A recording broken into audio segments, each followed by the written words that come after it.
syiar Islam, ya, yang telah disyariatkan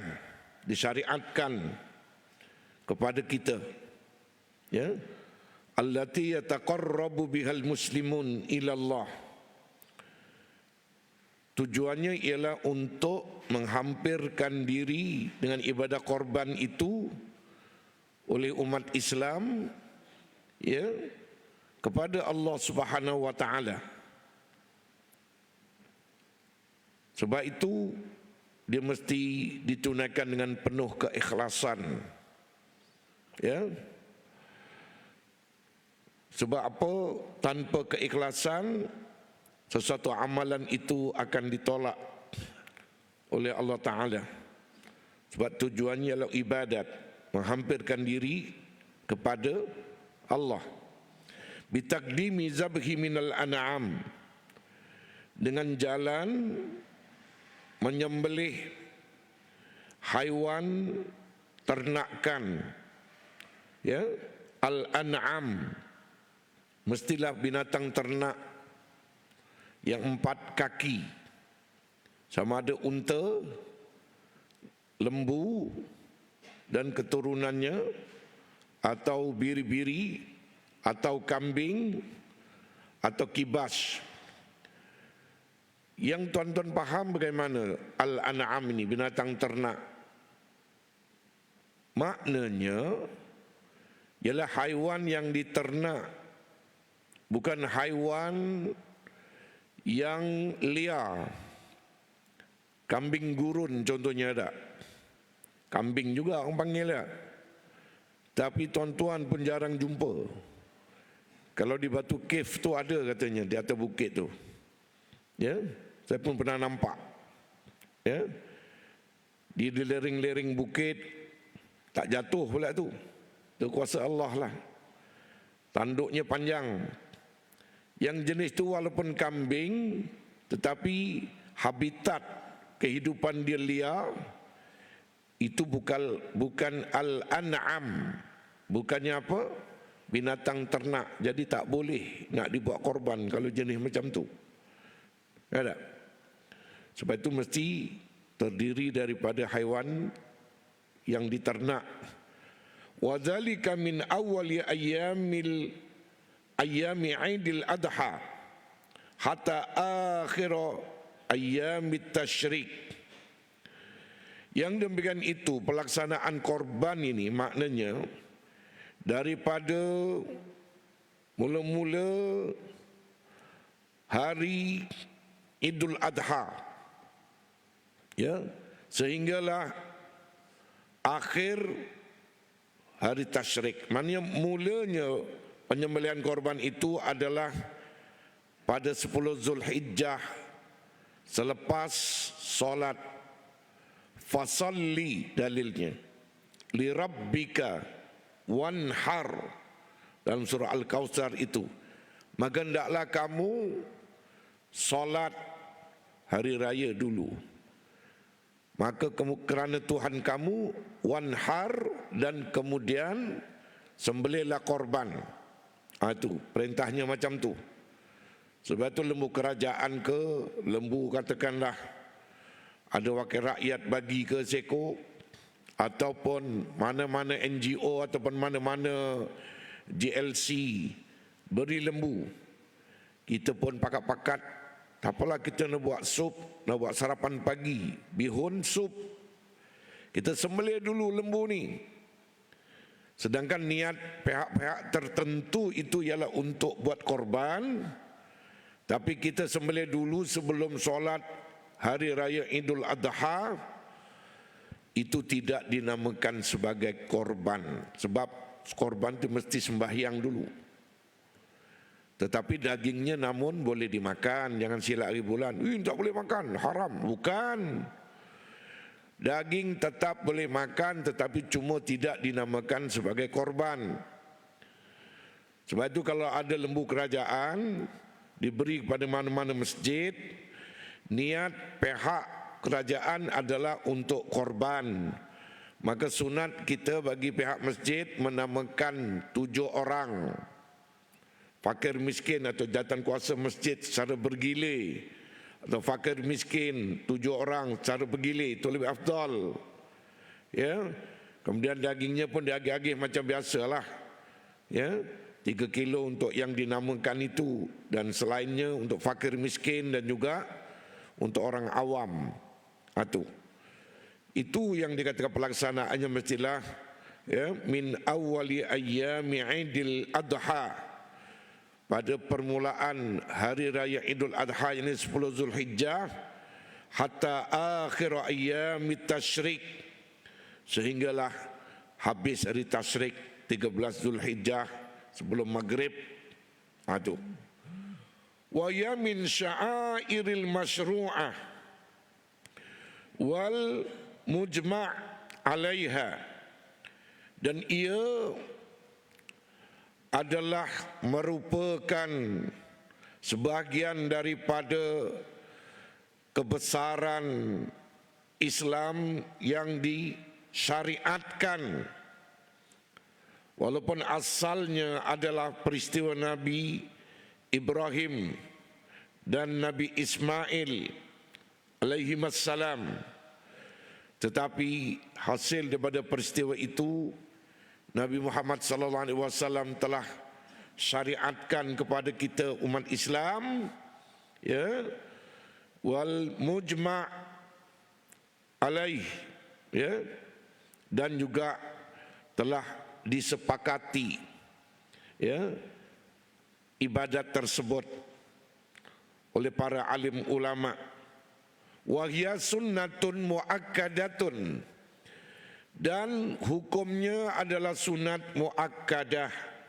Sunat muakkadah ini maksud sunat apa?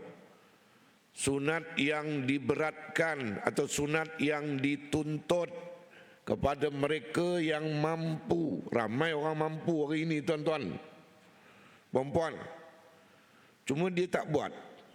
Ya, hanya berapa persen daripada ramai-ramai yang mampu dengan pendapatan, ya, tetapi hanya kesedaran saja yang tidak ada.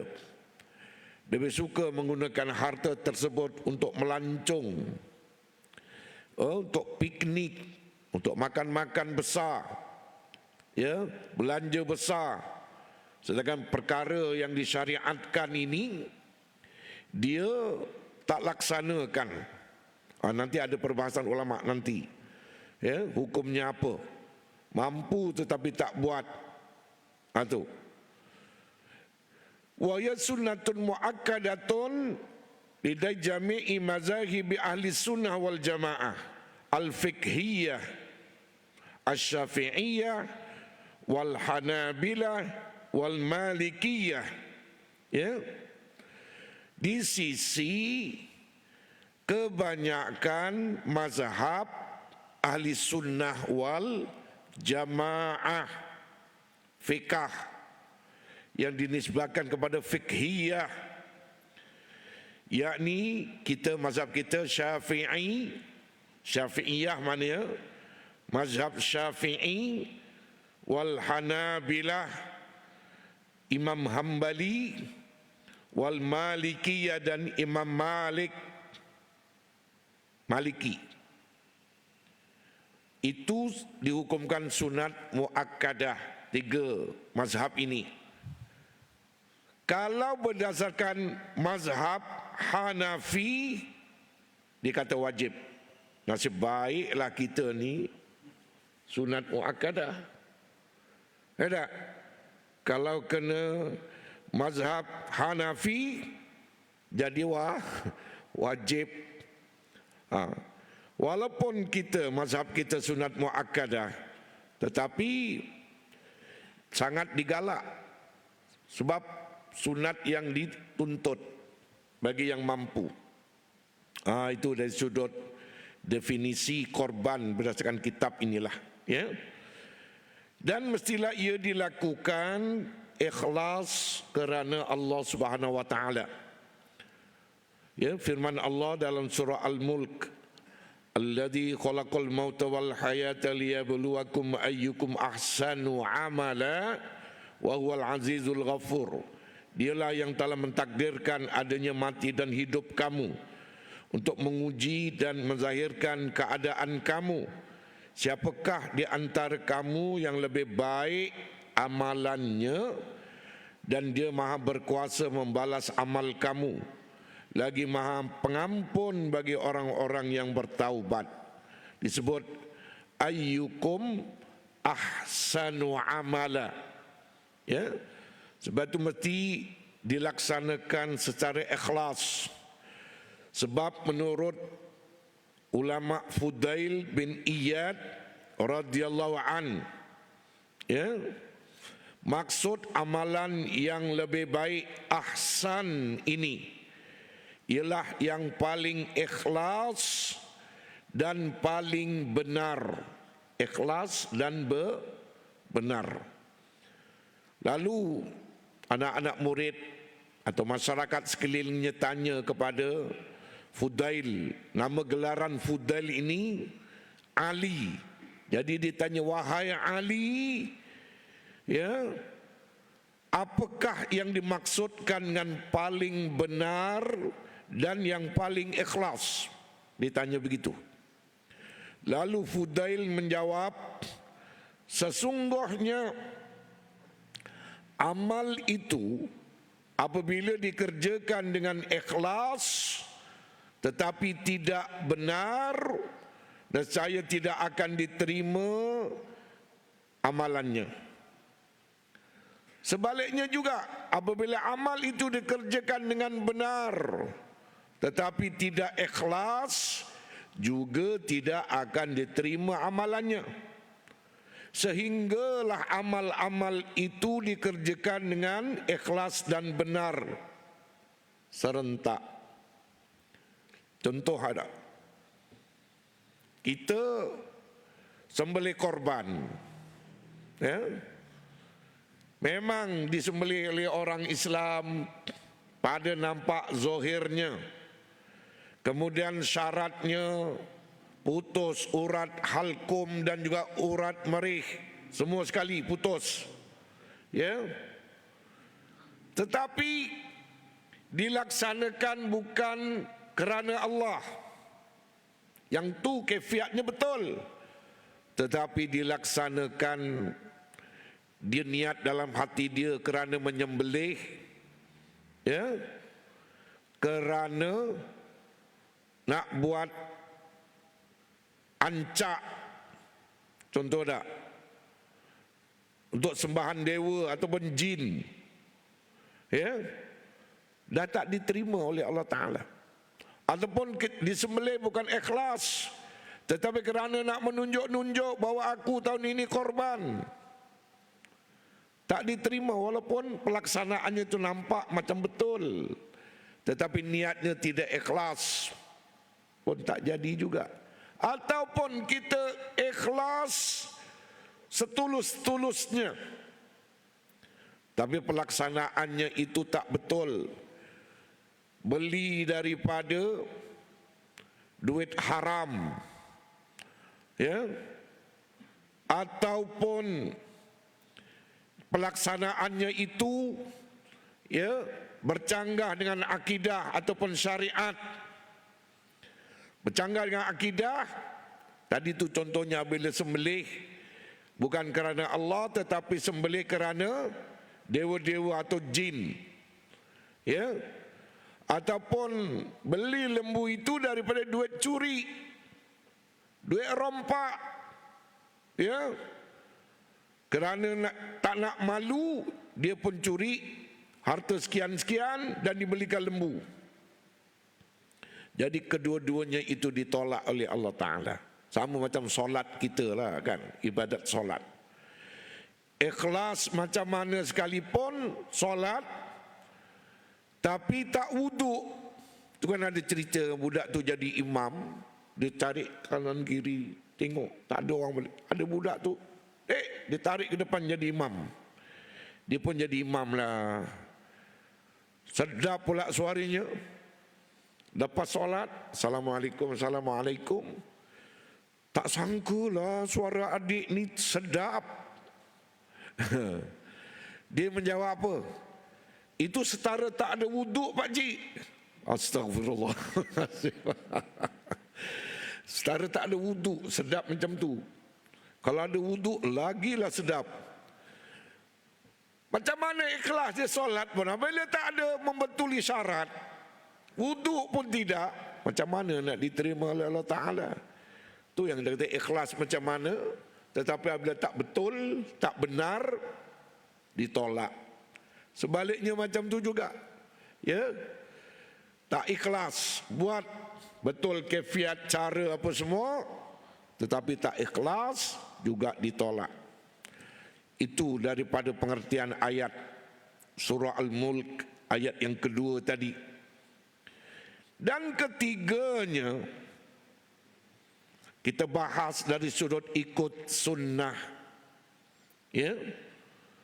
Rasulullah SAW ialah contoh teladan terbaik dalam apa juga perkara kepada kita. Dijelaskan melalui firman Allah, laqad kana lakum fi rasulillahi uswatun hasanah liman kana yarjullah wal yawmal akhir wa dzakarallaha katsira. Demi sesungguhnya adalah bagi diri Nabi sallallahu alaihi wasallam itu ada contoh ikutan yang terbaik, yaitu bagi yang orang-orang yang sentiasa mengharapkan keredaan Allah dan balasan baik di akhirat, serta ia pula menyebut dan mengingati Allah banyak-banyak dalam ketika susah maupun ketika senang, ya. Itu dalam surah Al-Ahzab ayat 21, ya.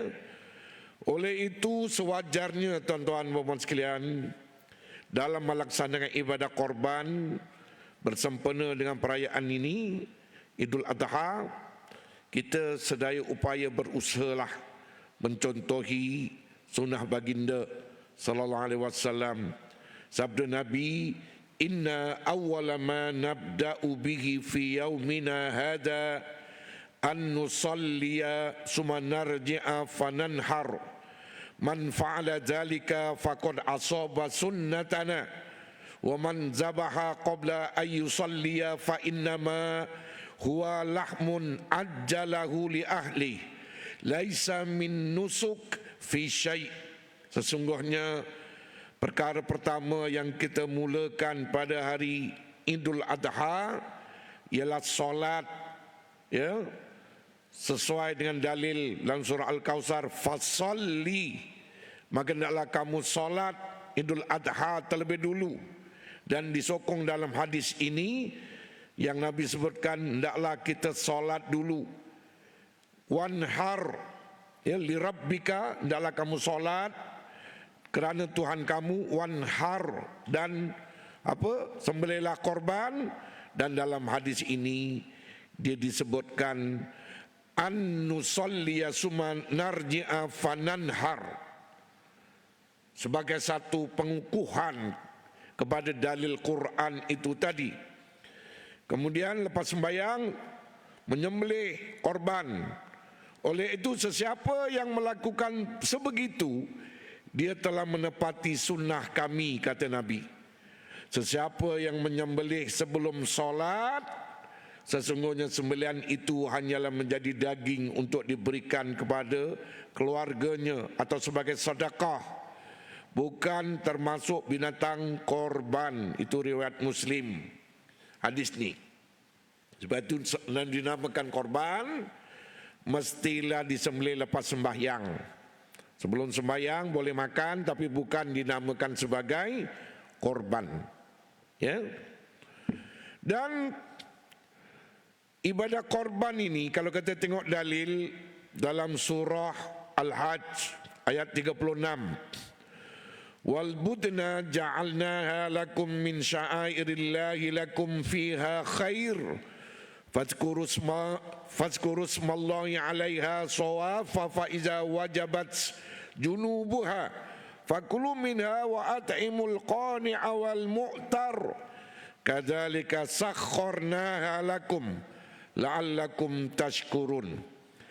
Dan kami jadikan unta yang dihadiahkan kepada fakir miskin Mekah itu sebagian dari syiar agama Allah untuk kamu. Pada menyembelih unta yang tersebut, ada kebaikan bagi kamu. Oleh itu sebutlah nama Allah semasa menyembelihnya, ketika berdiri di atas 3 kakinya. Sebab unta ni cara menyembelihnya tak sama macam sembelih lembu, tak sama macam sembelih kambing, tak sama macam sembelih kerbau. Sebab dia sambil berdiri, ikat kaki belah kanan, dilipatkan dan diikat. Jadi dia jadi macam itulah, rendah sedikit. Dan cara menyembelihnya adalah dicocokkan leher dia panjang macam itu, dekat bawah ni, bukan dekat atas kat sini yang disembelih, tapi dicocok dekat bawah ni. Ya, cocok gitu, sap-sap gitu. Kerana saya lihat pisau tu jenis yang ada kanan kiri tu. Ya, yang ada kanan kiri. Macam apa? Pedang apa tu? Apabila dicocok, cop, sup, sup gitu. Cara menyembelih dia. Ya. Itu beza dengan kambing, dengan lembu. Lembu tu kena dibaringkan dekat lambung sebelah kiri. Sama ada dia punya leher tu ditelentangkan, tarik gebel, sembelih dengan pisau pegang begini, dihiris atau diiringkan, gebel dia ditarik, pegang pisau macam ini. Sak. Kalau pisau memang betul-betul tajam, Masya Allah, sekali tarik je. Tapi untuk confident 2-3 kali begitu. Tujuannya untuk yakin, ya, urat halkum dan merih itu putus semuanya. Tapi kalau unta caranya macam tu tadilah, ya, sambil berdiri.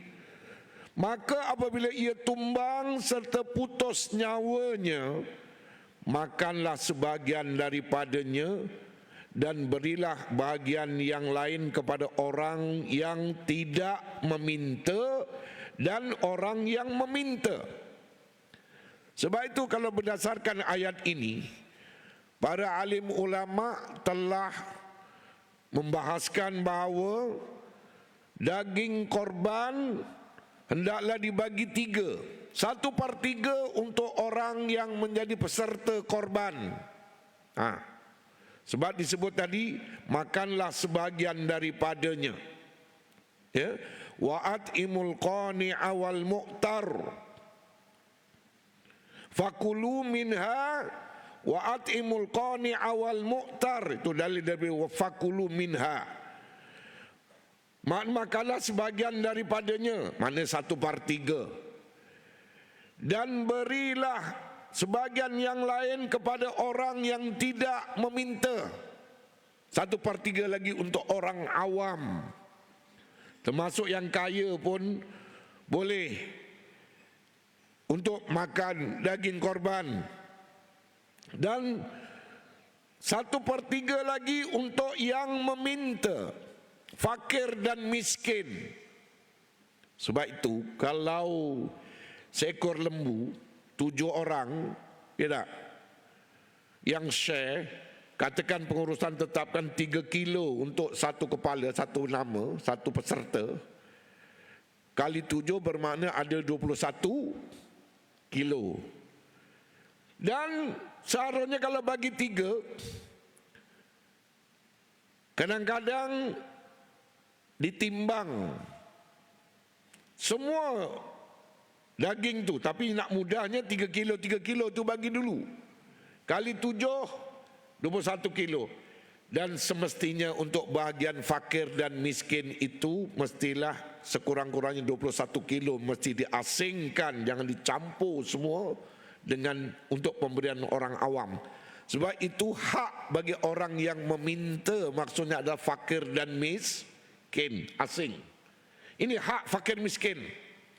Dan 1/3 lagi 21 kilo adalah untuk orang awam. Kadang-kadang lembunya gadang, sudah tentu lembu gadang ini adalah 100 kg katakan, 100 kilo dapat. Bagi-bagi baliklah, tambah yang ni 2 kilo, tambah yang tu 2 kilo. Dan kalau ada lebih-lebih sampai 7 kilo lebih, bagi setiap yang share tu. Kecuali kalau dia tak nak, ya, tak apalah saya nak bagi semua kepada fakir miskin dan orang awam, bagikanlah. Itu sekurang-kurangnya.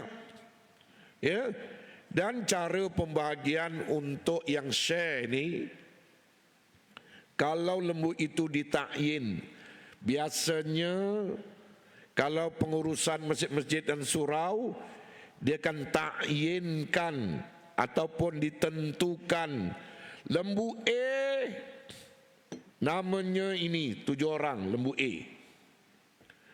Maka yang mengurus di peringkat masjid surau kena letak digantung ini lembu A, dan yang 3 kilo tu dia ambil daripada lembu A yang namanya ada pada lembu tersebut sahaja. Ya.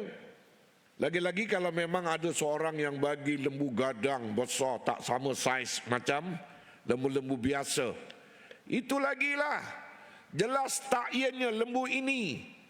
Sebab ketika akad nama-nama ni pun kepada pengurusan, saya mewakilkan kepada tuan untuk membeli, menyembelih dan mengurus lembu ini. Cerita lembu ini itulah ditakyin.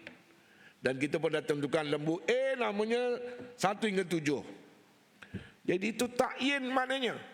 Kalau ditakyin, tak boleh campur adukkan dengan apa ni, yang 3 kilo tu. Pasal tu mana-mana lembu asal kau dapat 3 kilo. Tak kena. Ya. Sebab tu nak kena diasing. Kecuali yang sekilo-sekilo untuk fakir miskin, tu boleh campur. Ambil daripada sana peruntukan fakir miskin. Ambil di lembu sana ujung fakir miskin, letak lungguk satu tempat. Dan kita tengok fakir miskin B40 ke apa semua dalam kampung kita, sampai ke tidak daging tersebut. Dan kalau semuanya dah dapat, ada lebih, bolehlah menyeberang ke apa yang dikatakan kampung lain ataupun bandar lain. Sebab kata Datuk Mufti baru-baru ni, ya, masa kami ada pemantapan khusus sembelihan, kalau dalam satu negeri Selangor ni dikira sebagai apa? Sebagai wilayah satu yang sama. Jadi masih lagi bukan dikira keluar daripada wilayah kita. Kadang-kadang ada kampung-kampung yang langsung tak ada korban, ataupun rumah-rumah anak yatim ke, ataupun fakir miskin ke, orang susah ke, sampaikanlah ya kepada lokasi yang berkenaan, ya, itu tujuannya. Jadi itu kalau kita baca ayat ini 1/3 itu, ya. Dan berilah bagian yang lain kepada orang yang tidak meminta dan meminta. Demikianlah kami mudahkan dia untuk kamu menguasainya dan menyembelihnya supaya kamu bersyukur. Ya. Tentang sejarah korban ni rasanya saya tak perlu nak kongsikan, sebab hari-hari kita telah diceritakan tentang korban ini. Cuma syarat menyembelih binatang korban ini, ya, mestilah tadi dia disebut mimbahi matil an'am. Ini dalil dalam surah Al-Hajj ayat 34 itu. Ya, walikuli ummatin ja'alna mansakal liyazkuru smallahi ala ma razaqahum mimbahi matil an'am. Syaratnya sembelih dari haiwan ternak. Rusa di ternak boleh tak? Saja tanya. Rusa, kan orang ternak hari ni, boleh ke tak? Dia kena tengok habitat asal dia. Sebab rusa ni habitat asal dia ada liar, jadi tak boleh. Ya. Mudah yang biasa adalah unta. Syaratnya umur 5 tahun dan ke atas. Ya. 5 tahun dan ke atas, masuk tahun ke-6 tu unta. Kalau lembu 2 tahun dan ke atas umur dia. Dan biri-biri ataupun Barbados ke kibas dia lain. Dia setahun dan ke atas. Malah ada ulama kalau ditakdirkan dia cepat sangat membesar, ya, umur 6 bulan, 9 bulan, kalau badannya dah besar, giginya tu dah poil, orang kata. Giginya dah bertukar. Jenis keturunan biri-biri ataupun Barbados itu boleh untuk buat korban atau akikah. Tapi kambing biasa biasanya umur 2 tahun dan ke atas. Itu jangan tertukar antara kambing biasa dengan biri-biri. Sebab biri-biri setahun dan ke atas, kalau kambing biasa mesti umurnya 2 tahun dan ke atas. Kalau orang pakar binatang ternak ni, dia tengok giginya pun dia dah faham dah. Bertukar gigi maknanya boleh untuk dijadikan sebagai korban. Lembu betina, kambing betina, boleh tak buat korban? Boleh. Cumanya afdalnya adalah lembu jantan, kambing jantan. Kalau lembu atau kambing pastikan tidak ada janin di dalam perutnya. Ya, katakan jenis lembu ataupun jenis kambing yang betina ni, yang mandul ke, bolehlah. Cuma yang afdalnya sudah tentu cari yang jantan. Tu. Binatang itu mestilah sehat, baik dan tidak cacat. Dalilnya ada. Anil Barra bin Azib qala Rasulullah SAW, arba'un la tajuzu fi duhaya, al-aura'ul bayyinu auruha, wal maridatul bayyinu marduha, wal arja'ul bayyinu arajuha, wal kasirul lati la tungki. Dari Bara bin Azib radhiyallahu an berkata, Rasulullah sallallahu alaihi wasallam bersabda, 4 jenis binatang yang tidak dibolehkan dalam ibadat korban. Haiwan yang buta sangat, jelas. Haiwan sakit yang sakit, jelas. Haiwan tempang yang tempang bengkoknya, jelas. Dan haiwan kurus yang tidak memiliki daging, nampak tulang selangka dia, tak boleh lah. Riwayat Abu Daud, Tirmizi, An-Nasai, Ibnu Majah, Ahmad dan Al-Baihaqi. Hadis ni banyak yang meriwayatkannya. Ya. Bagaimana kalau kita beli lembu elok, tiba-tiba nak korban, jatuh lori, patah kaki ataupun terseliuh kaki dia jadi tempang, boleh tak buat korban? Kalau boleh tukar dengan pembekal, tukarlah. Tapi kalau memang dah tak ada, habis, dah tak ada, dia last minute, sembelih je lah, boleh. Sebab itu dia jadi apa? Mendatang, yang baru berlaku, bukan dari asal kita beli macam tu. Itu harus boleh. Dan disembelih pada hari raya dan hari tasyrik. Kullu ayyamit tasyrik zabhun, kata Nabi. Seluruh hari tasyrik merupakan waktu penyembelihan. Ini hadis riwayat Ahmad. Ya. Jadi jelas waktu sembelih lepas solat 10 hari bulan sampai 13 hari bulan sebelum maghrib. Jika binatang korban disembelih selepas berakhirnya hari tasyrik, setelah berlalunya hari tasyrik yang akhir, lepas maghrib 13 Zulhijjah, sembelih.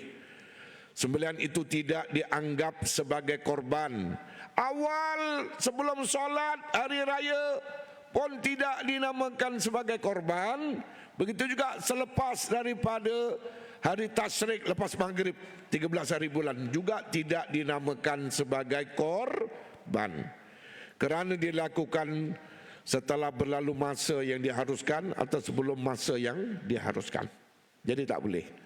Tetapi bagi korban wajib, korban nazar, ini musim anak-anak lepas dapat peperiksaan SPM baik, straight A, dia pun cakap dengan keluarga dan kawan-kawan, anak aku kalau dapat straight A SPM ni, aku nak korban seekor lembu, satu keluarga ni.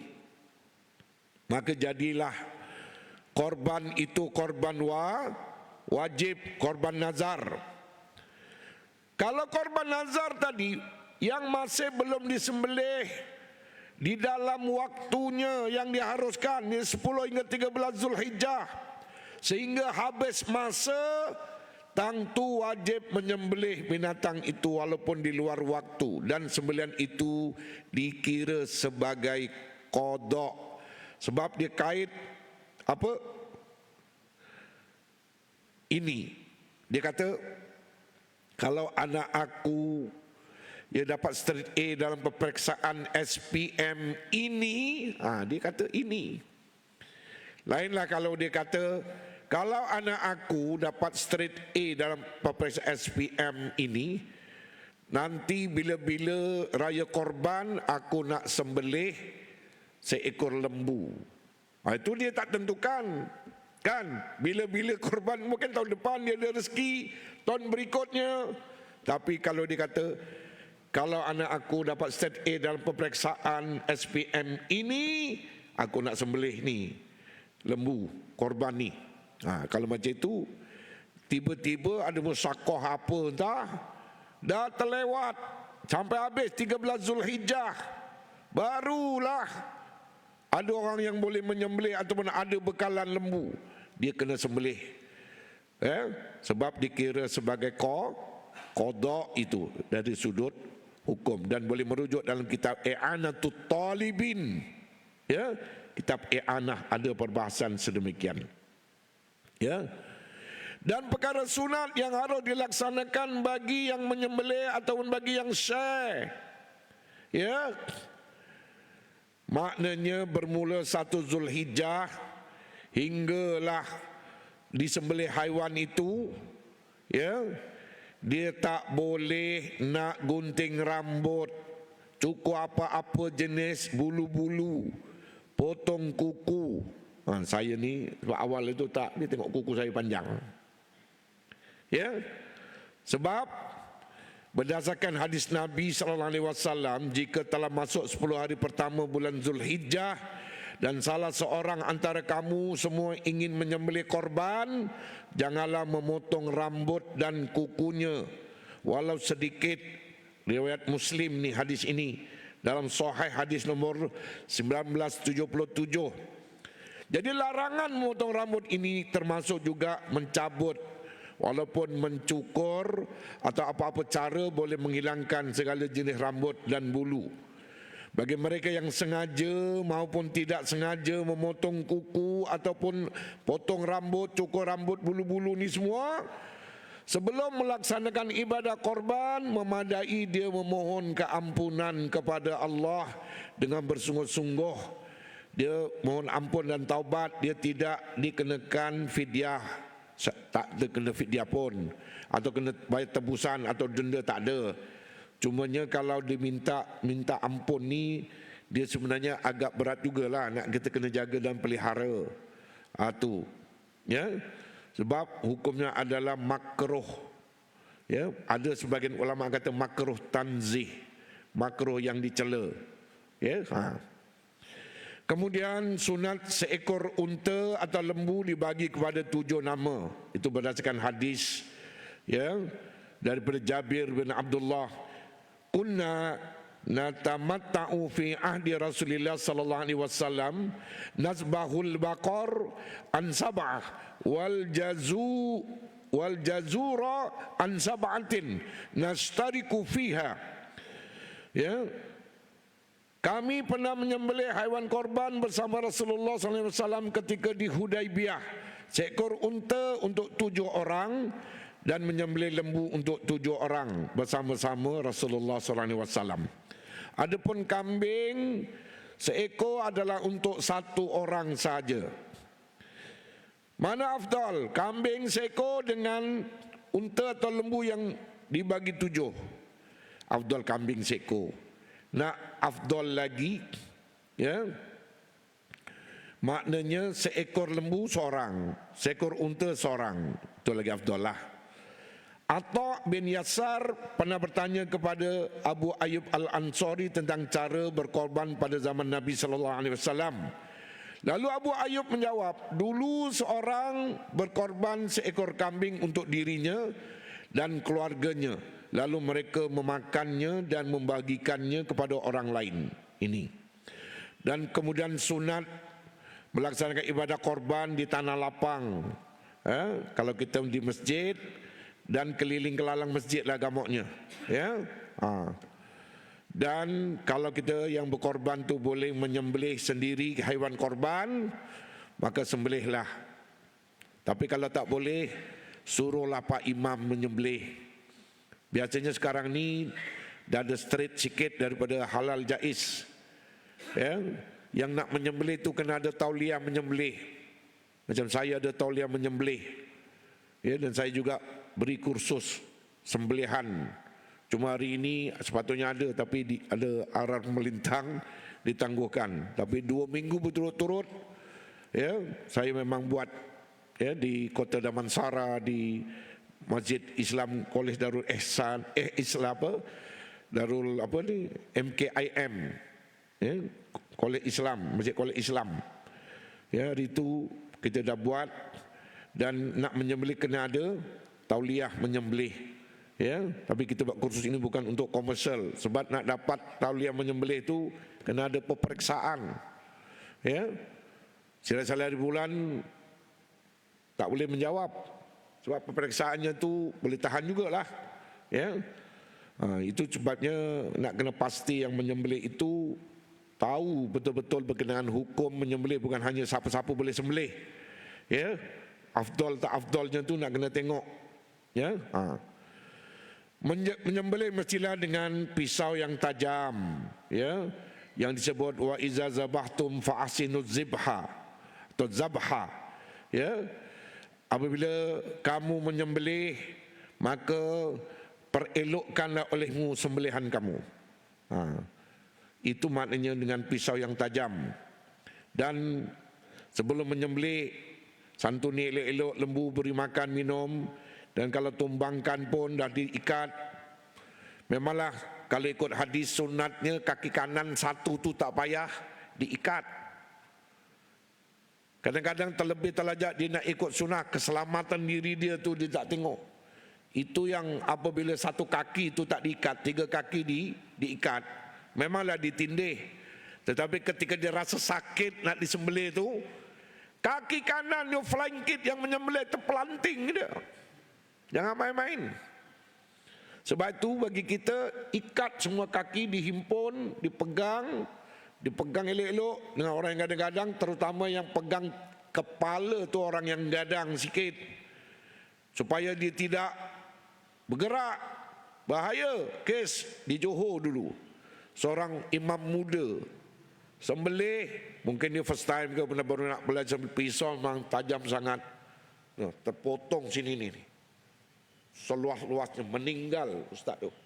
Jangan main-main, meninggal sebab pendarahan terlalu banyak. Na'udzubillah. Jadi sebab itu nak kena pegang elok-elok, ikat dan dibaringkan, ya. Barulah mana nak disembelih, sembelihlah. Ya. Bismillah, ya Allahu Akbar. Setelah disebut nama-nama yang menyembelih, apa yang join sembelihan tu, maksudnya barulah disembelih. Dan kalau pisau itu kita tak ada niat nak sembelih lagi, tiba-tiba pisau tu berat, jatuh kena pula leher, kebetulan putus 2 urat, sah. Saja tanya. Jadi dia tidak ada niat nak menyembelih lagi, tak sah.